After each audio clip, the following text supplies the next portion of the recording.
Hi, it's me again, I'm back. Hanya Allah yang tahu bagaimana perasaan aku sakit. Sakitnya perasaan aku ni. Siapa yang tahu? Siapa tahu? Aku mahu dengan kau. Siapa yang buat aku ni? Aku mahu. Asal fake-nya aku malas betul. Bercanda. Kenapa kami yang kuasai bumi kah? Memang Mbak nggak bingung? Semua manusia di muka bumi ini bingung, Mbak. Nanti nggak bingung kalau udah di surga. Siapa kamu? Coba kamu siapa? Hei, namamu siapa? Aku Firman Saputra. Kamu siapa? Hah? Siapa kamu? Namanya siapa? Siapa namanya? Di mana rumahnya? Hah? Di mana rumahnya? Demokrasi 1998 sampai sekarang.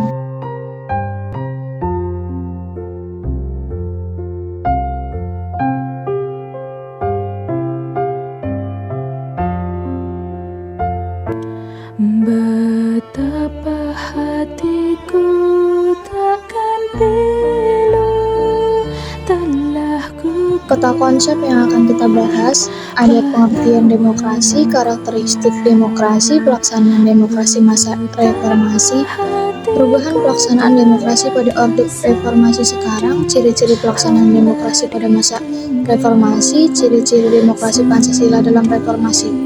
Apa itu demokrasi? Menurut Kamus Besar Bahasa Indonesia, demokrasi merupakan istilah politik yang seperti pemerintahan rakyat. Hal tersebut dapat diartikan bahwa dalam sebuah negara demokrasi, kekuasaan tertinggi berada di tangan rakyat dan dijalankan langsung oleh rakyat atau wakil-wakil yang mereka pilih di bawah sistem pemilihan bebas. Demokrasi yang dijalankan pada masa reformasi ini masih tetap demokrasi Pancasila. Perbedaannya terletak pada aturan pelaksanaan dan praktik penyelenggaraan. Berdasarkan peraturan perundang-undangan dan praktik pelaksanaan demokrasi, terdapat beberapa perubahan pelaksanaan demokrasi pada orde reformasi sekarang ini. Karakteristik demokrasi. 1. Pelaksanaan pemilu yang demokratis. Pelaksanaan pemilu yang terjadi pada 1998 dilaksanakan dengan lebih demokratis daripada sebelumnya. Adanya sistem pemilu yang terus berkembang bisa membuka jalan bagi rakyat untuk berpartisipasi dengan pemilu. 2. Terjadi rotasi kekuasaan. Pada periode ini, terjadi rotasi kekuasaan yang dilakukan mulai dari tingkat desa sampai tingkat pemerintah pusat. Tujuan diberlakukannya rotasi kekuasaan agar pimpinan kekuasaan tidak memimpin seumur hidup dan membuka kesempatan bagi rakyat agar bisa berpartisipasi dalam politik. 3. Terjadinya rekrutmen politik terbuka. Adanya rekrutmen politik secara terbuka bertujuan untuk membuka kesempatan bagi warga negara Indonesia untuk menduduki jabatan politik negara. Warga negara yang bisa ikut proses ini harus mampu dan memenuhi syarat sebagai wakil rakyat. 4. Terjadinya hak dasar warga negara. Pada demokrasi periode 1998 sampai saat ini, hak-hak dasar warga negara bisa lebih terjadi. Misalnya dengan adanya kebebasan dalam berpendapat, kebebasan pers, memilih pada pemilu, dan lain sebagainya. Pelaksanaan demokrasi pada reformasi 1998 sampai sekarang. Berakhirnya masa Orde Baru ditandai dengan penyerahan kekuasaan dari Presiden Soeharto ke Wakil Presiden B.J. Habibie pada tanggal 21 Mei 1998.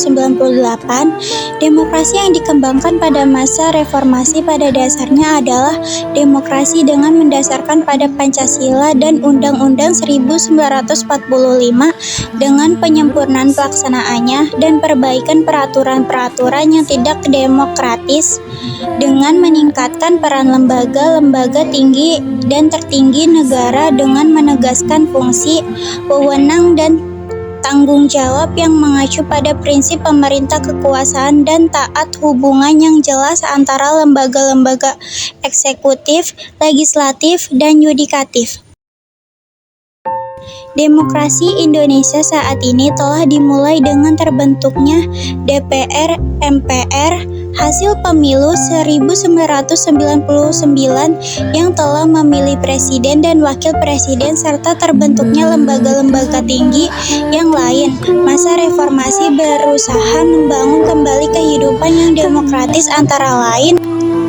1. Keluarnya ketetapan MPR RI nomor 10 tahun 1998 tentang pokok-pokok reformasi.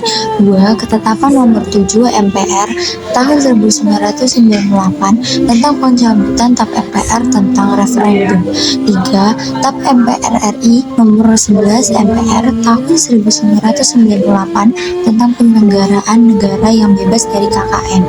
4. TAP MPR RI nomor 13 MPR tahun 1908 tentang pembatasan masa jabatan Presiden dan Wakil Presiden Republik Indonesia. 5. Amandemen UUD 1945 sudah sampai amandemen 1, 2, 3, 4. Perubahan pelaksanaan demokrasi pada Orde Reformasi sekarang. Apa saja ya perubahannya?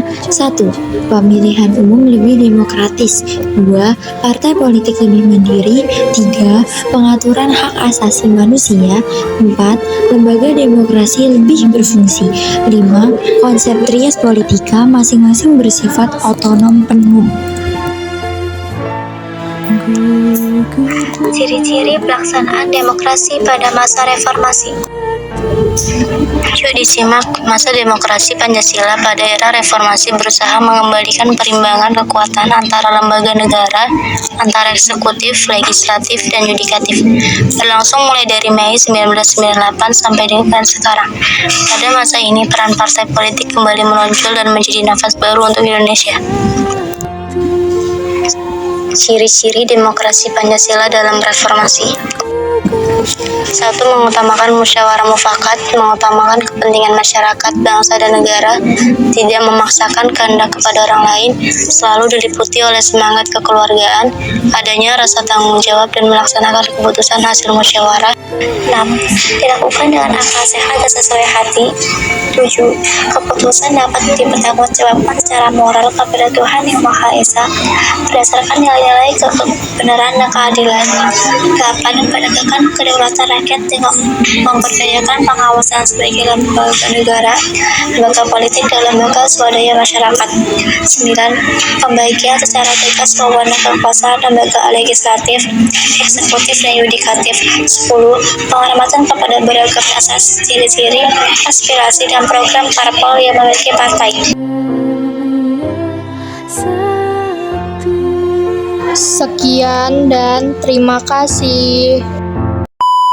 On them seas, if it's breeze, red ruby the sleeves, Chinese on my sleeve, these wanna be Chun-Lees, anyway, yee-haw.